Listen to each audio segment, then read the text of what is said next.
Welcome back to Night Mind, neighbor. I mean friends. Friends. Yeah. Didn't expect to see this in the month of October, did you? Well, as frankly as I can channel quite frankly, neither did I. Yet the Welcome Home Restoration Project team struck on a fine Friday the 13th to feed our Frankenstein. And who am I, of all people, to ignore an October treat with such Halloween flair in the unfiction field? I found myself with just enough time to check out the site and bring you the good news. I've even brought my mini-me along. The first ever Nick Nocturne vinyl figure, only available for October 2023 and open for pre-order. He's only going to make it out to everybody who's invited him into their happy homes if 500 or more pre-orders are secure though, and it's a huge support to me and my efforts online to see them fulfilled. If you're interested and enjoy the work I've done on Night Mind and wanted to provide a one-time way to show your support and help me out, this is a majorly impactful and appreciated way to do it. The link for the pre-order page is in the video description below. Now, what did myself and vinyl figure mini-me Nick Nocturne discover in Welcome Home's Friday the 13th update? First, I'd like to delight in how Home is dressed up for Halloween on the very first landing page. Look! There's a witch's hat, a scarecrow in the yard, a jack-o'-lantern, strangely blue, a sweater on the doorstep, and the word boo painted on the front. All that, plus the spiderwebs hanging off of Home, of course. Click through, and you'll see Wally is dressed up too, as the devil. Okay, yep. I'm not going to question Wally's choice there. We're gonna nod and smile on that one. The website updates feature a sprite version of Wally in his costume too, as well as a hint to the restoration team's recent successful recovery efforts. We're directed to the news tab for more on that one. And it turns out that this is a pretty substantial write-up provided on Friday the 13th. Ghoulish greetings and happy hauntings. This month is undoubtedly filled with terrific tall tales, creepy costumes, and a plethora of delicious treats. Thankfully, we've uncovered a handful of items to keep you in just the right mood for this wonderfully eerie month.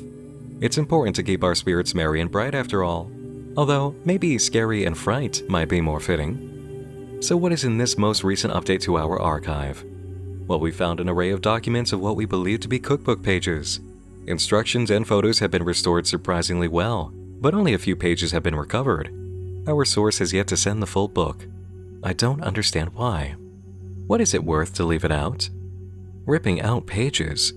What a waste. It takes so long to get everything off of them. Still, we're patient, aren't we? If you are reading this, please hurry.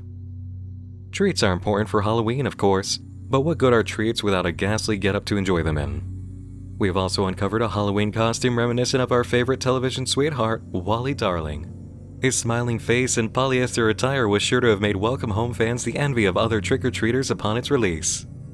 We've also uncovered a delightful recording to get you ready for Halloween.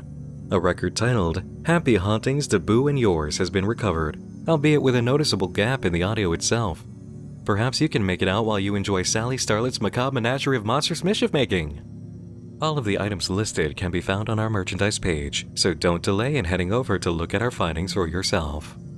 Although we do not have much this time around, this does not mean our efforts this time are any small feat, and we're happy to showcase some items perfect for this spooky season. We wouldn't want to forget Wally Darling in the neighborhood anyhow, would we? With that said, we are happy to inform you, dear neighbor, that we have placed all of our attention on something we believe to be monumental in our search for Welcome Home's full restoration.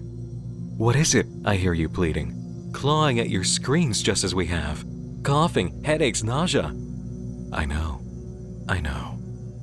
It will take a lot of cleaning, preparation, and polishing on our part, but it is a worthwhile labor of love.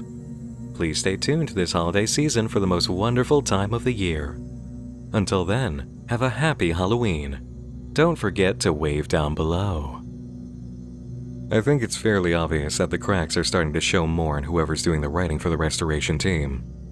We've established in our previous investigation update that the physical media related to Welcome Home makes people ill and exposes them to whatever anomaly is occurring.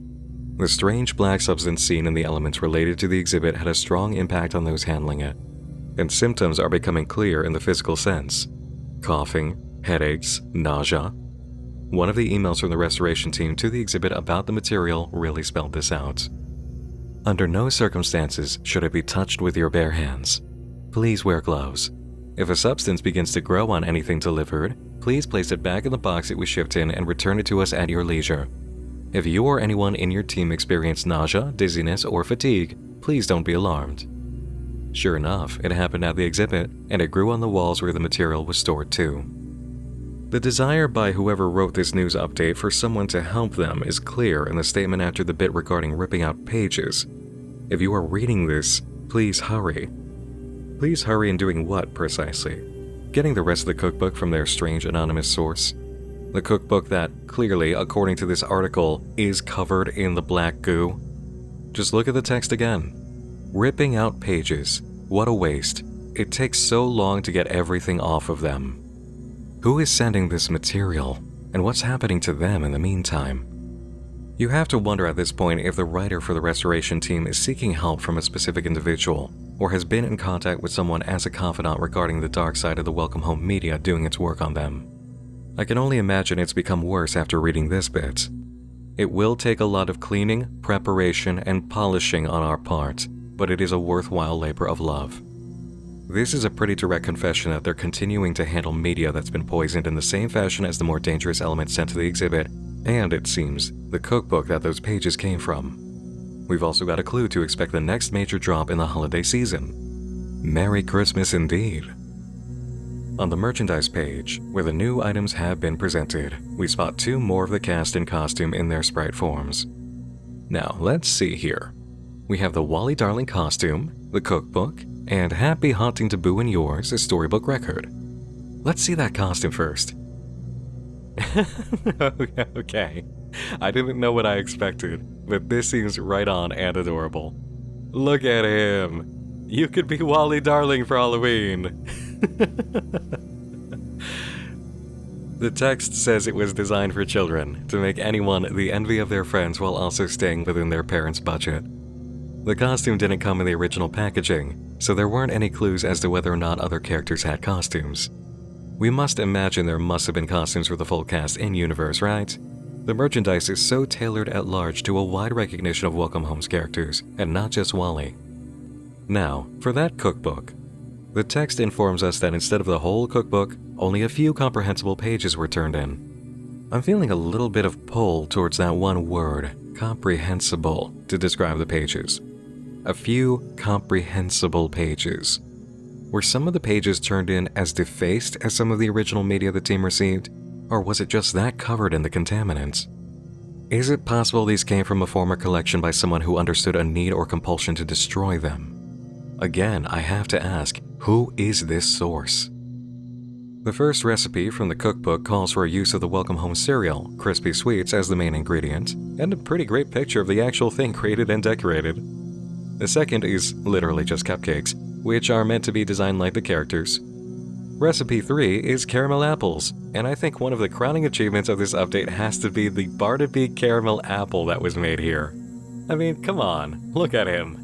That is the most, isn't it? As for the final element, the storybook record, what a piece. The artwork is so right for what this is meant to be that you just want to hold a physical copy of it in your hands. Seriously, looking at this, I want to hold it. I want to literally, physically hold this thing. In the text, we have this information. The discovery of this vinyl has brought assurance of even more recorded stories akin to Eddie's Big Lift. However, this particular audio rip skips at 1656 and quickly jumps past Sally's dialogue to 1851. Although the sound between these times is incomprehensible noise, we have transcribed what we could. A whole 19 minutes 43 seconds of audio. This is definitely a treat, and it sounds like a trick was thrown in too. Now, the best way to experience this, Welcome Home, and any project that I cover at any point is on its original platform where the creator put it. And I've put the link in the video description to the merch page, so you can scroll right down and play it on the site in full. And I'm sure you already know that's my recommendation. The performances of the cast are, as always, a delight to listen to and enjoy in full, and the writing is equally quality and entertaining. Otherwise, I've taken choice cuts of the audio to play here for investigation purposes. Just remember, this isn't the full performance, so go give yourself a treat by enjoying it on the official page when you're able. I did, I sat down, listened to the whole thing in one nice run, and just enjoyed myself, and it is superb. It really feels exactly like what it's pitched as. Hey, it was time for the telling of terrific tall tales. The neighbors gathered together in a circle on the floor, just as Sally announced story time, with a flashlight in her hand. All right, everyone. I certainly hope you've all brought your own terror-filled tall tales for tonight's macabre menagerie of monstrous mischief-making. Tall tales? I only brought one of them, and it's right behind me.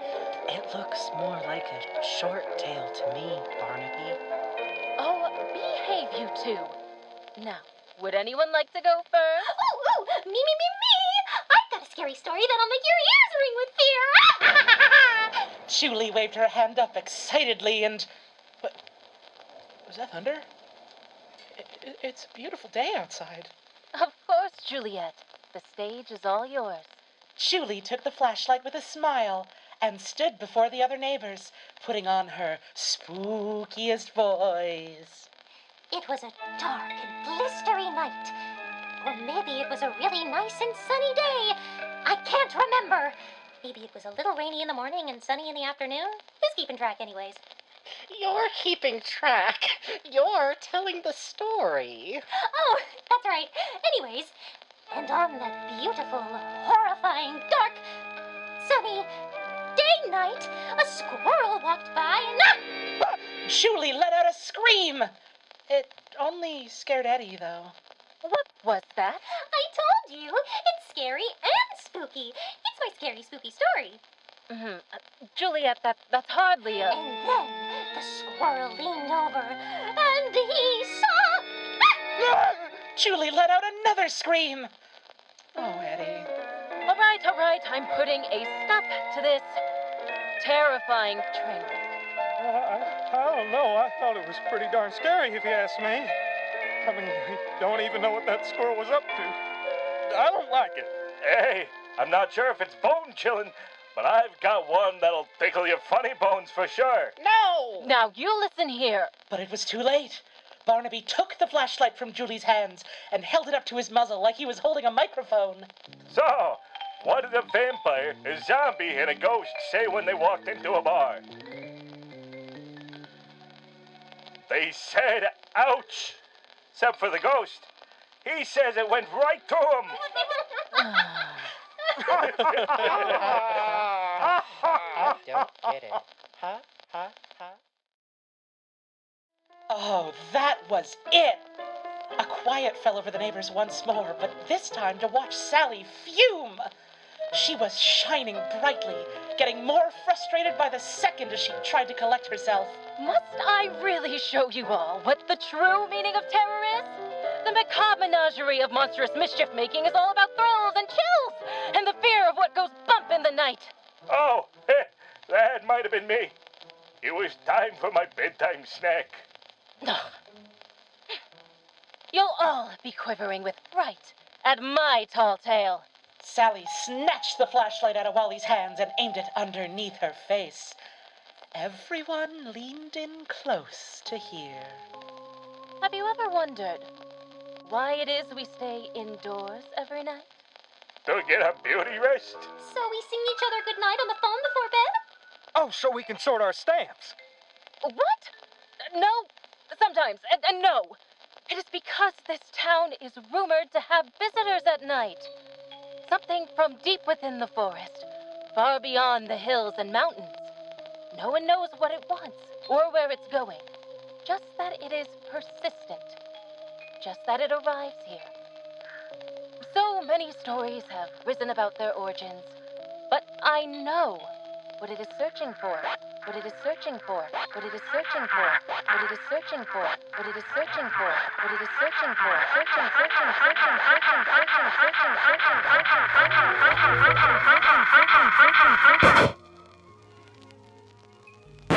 It is looking for neighbors who have stayed out past the daytime to gobble them up whole. That is why so few live here. It moves through the streets at night, but it doesn't break into homes.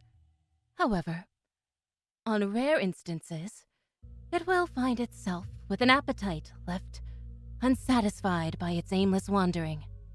Even the occasional unfortunate insect that has crossed its path is not enough. Those who have lived through the night say it isn't quiet about it either. They always say you can hear when it gets closer to you.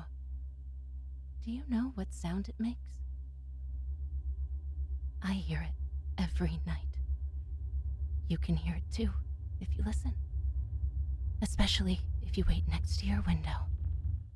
First, there's rustling in the bushes.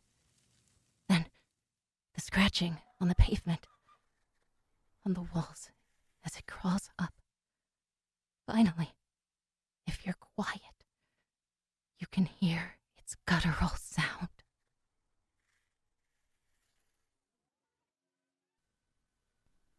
I have drinks ready.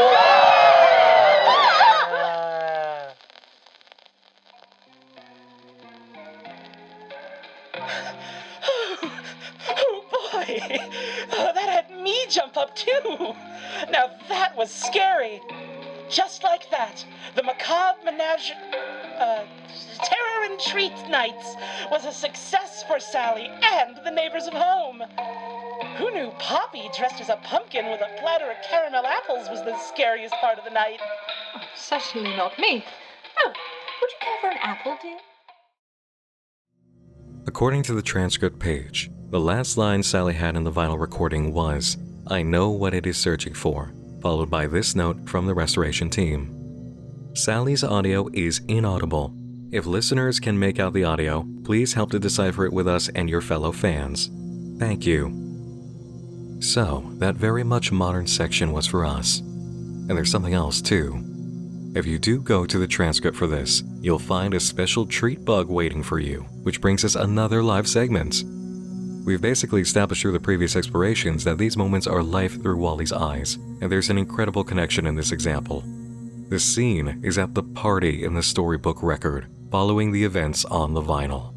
This merchandise side story is canon to the experiences of Wally in whatever reality we're seeing through his eyes. Here, take a look at this. And the pumpkin was this big! I swear I'm not lying! I don't think I've ever seen a pumpkin that big in my life! You're yanking my antennas, Julie. A pumpkin as big as a house seems a little far-fetched, don't you think? Oh, Julie, it was hardly as big as a house. It was closer to the size of a refrigerator, if you ask me. Oh, that's just not true! My brother Jonesy saw it himself, with his own... I forget how many eyes he has. At least 2.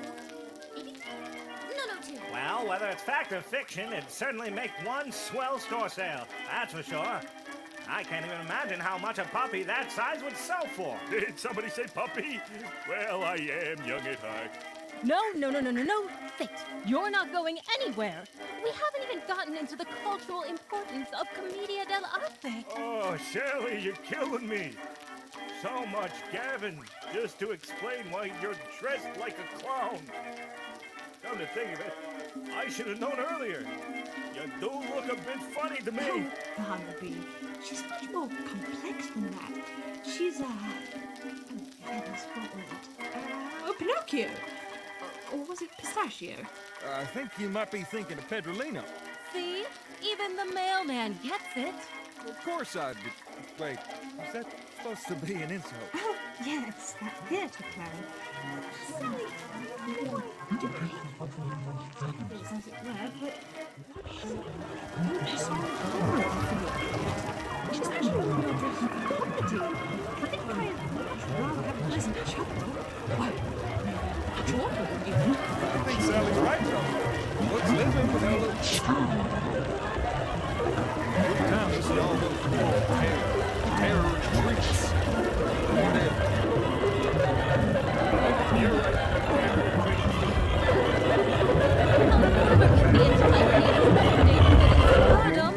At this rate, we'll be the laughing stock of the solar system. Oh, Sally, dear, don't doubt yourself. You're doing a wonderful job. But I wouldn't throw the fun of clownery out the window. As much as I'm enjoying all this talk and clowning around, I better go check on my little apple. And I don't mean Wally. But you know what? I also mean Wally.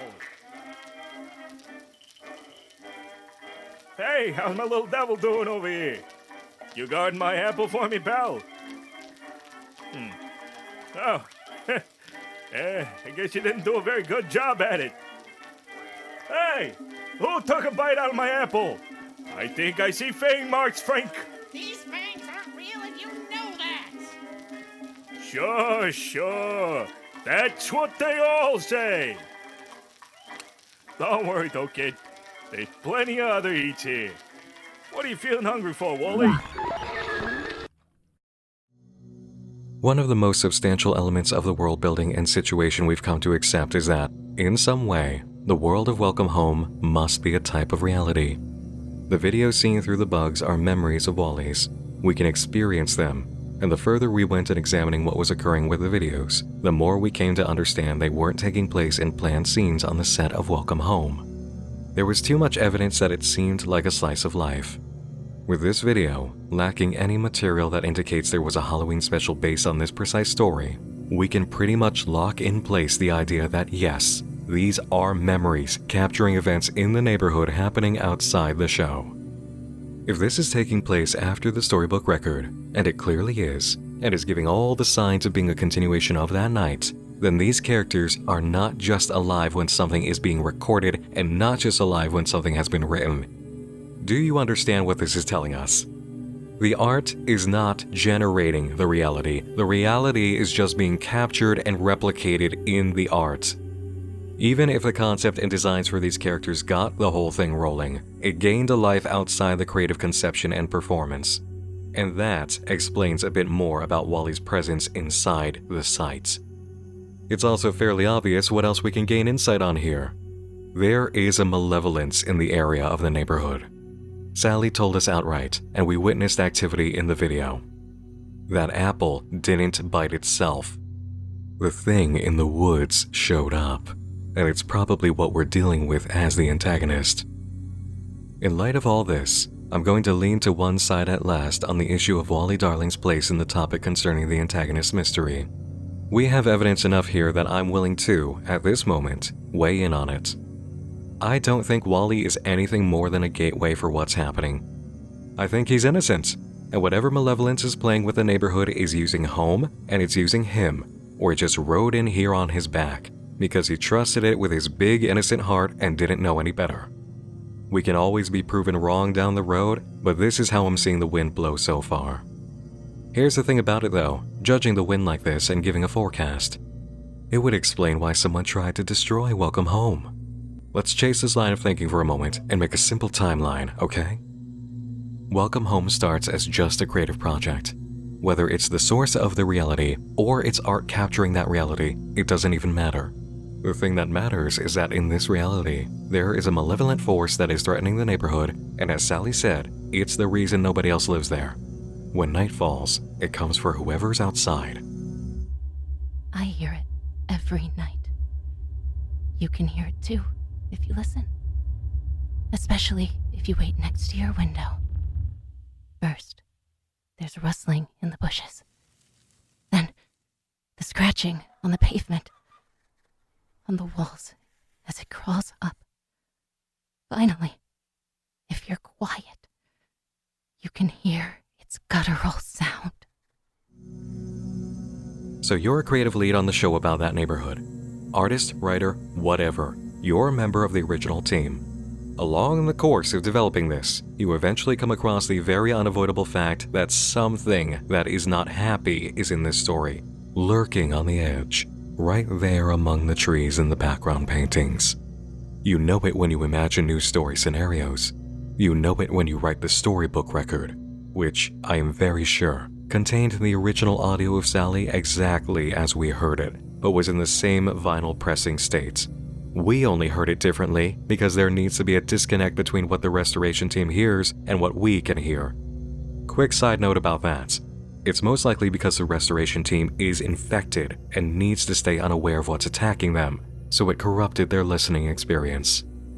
As a creator on the project, you know there's a dark side to the story.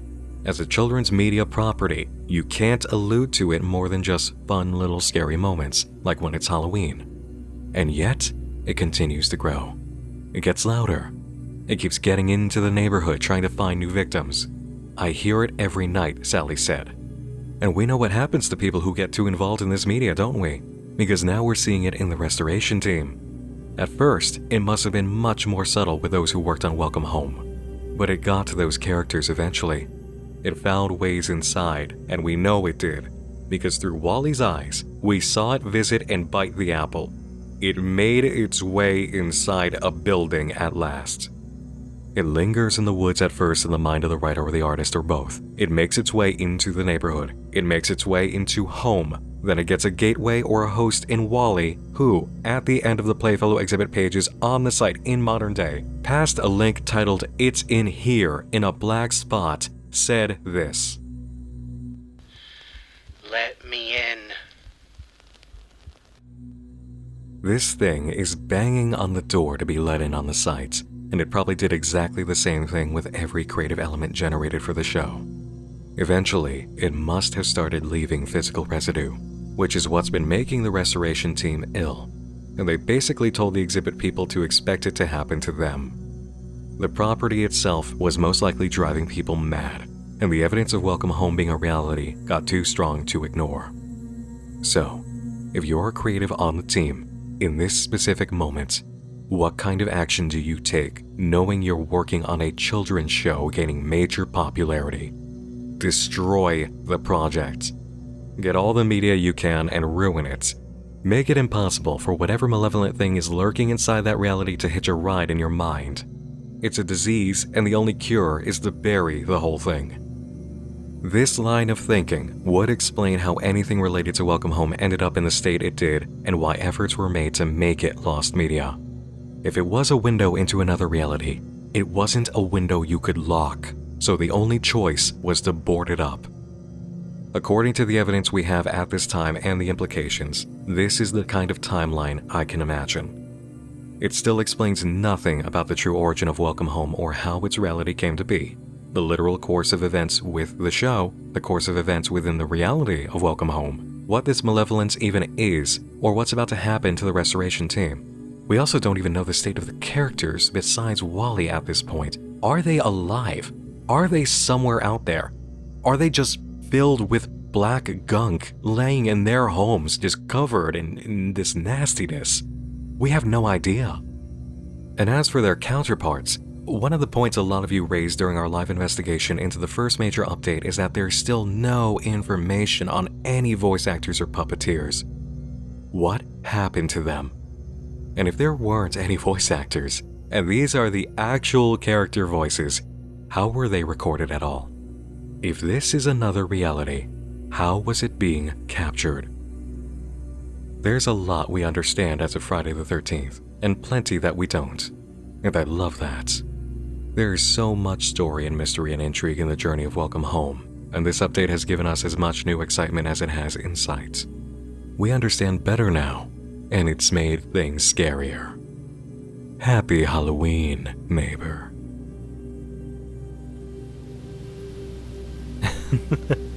Really, I am mentally and emotionally on a happiness right now that's akin to the best kind of Halloween candy buzz, or the feeling you get inside Spirit Halloween. What an awesome update. And again, the incredible work that goes into it all, from the voice acting to making the set with all the candy apples. A round of applause once again. This project has my whole heart.